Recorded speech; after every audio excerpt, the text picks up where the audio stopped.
Good morning, what is up everyone? Coming to you from Polyton Beach here in Siquijor Island. It's about 8 o'clock. No, it's not, it's about 9 o'clock. Just turned, 9 o'clock in the morning. It's pretty much no one out here.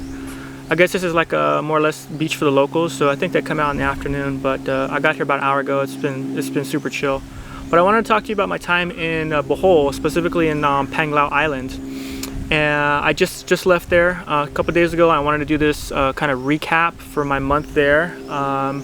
It was an amazing change from Cebu City, and like I can't stress that enough. It almost felt like a different country to me. I thought I was not having a good time in Cebu City towards the end. I'd been there 3 months, and just with the traffic and the people, and it was just not my scene. So I was really glad to leave there, and I was very surprised with Bohol and Panglao. I wish I would have got there faster. I regret not getting there sooner, because once I showed up there, things completely changed.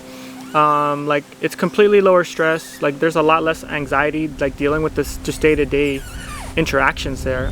There's almost no traffic, and I'll give you an example. I was on one side of the island, and the gym I joined was on the other, completely on the other side. So it's about a 10-minute drive.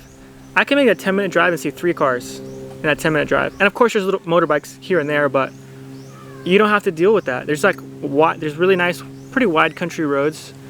You're just chilling. Like, there's no drama.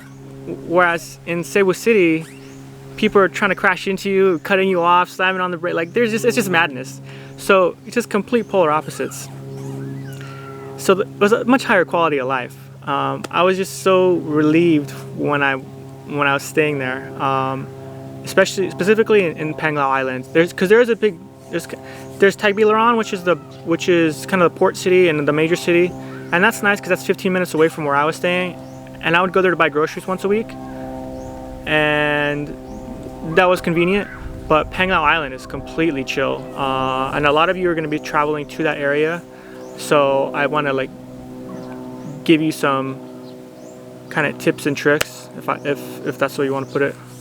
And what I noticed is, let me talk about expenses, because there is a pretty big difference from comparing directly Cebu City to Bohol, Panglao. I noticed the rent is about 20% cheaper in Panglao for a comparable place. That's big to me, because the number one reason I came to the Philippines is for like lower cost of living and like a higher quality of life. And as soon as I got to Panglao, like boom, like it was there. So rent is a big one. Let me look at my notes. Oh, one that surprised me was food. Like grocery stores, just on average, it's about 20 to 30% less in Panglao or Bohol, because I would shop in the main city, Tagbilaran.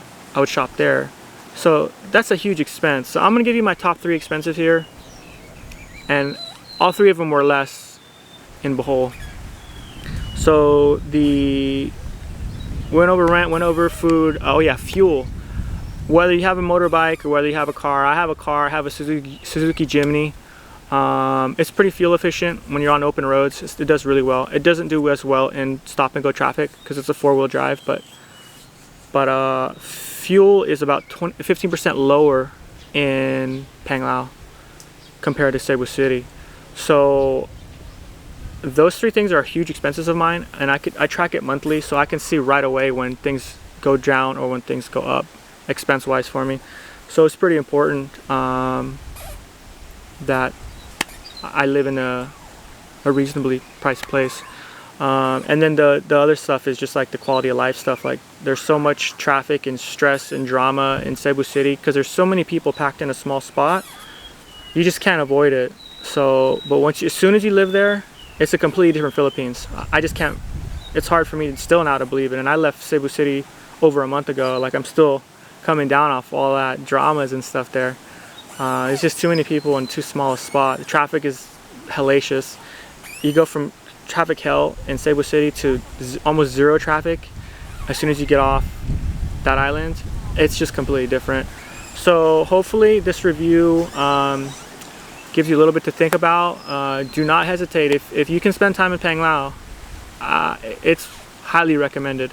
Considering all the places I've been to. I've been to Bantayan Island, been to Malboal, been through obviously Cebu, now I'm on Sikihor, but so far I think for long term, I still have a few more places to check out, but Panglao is definitely on the top, top of the list for long-term places for me to live.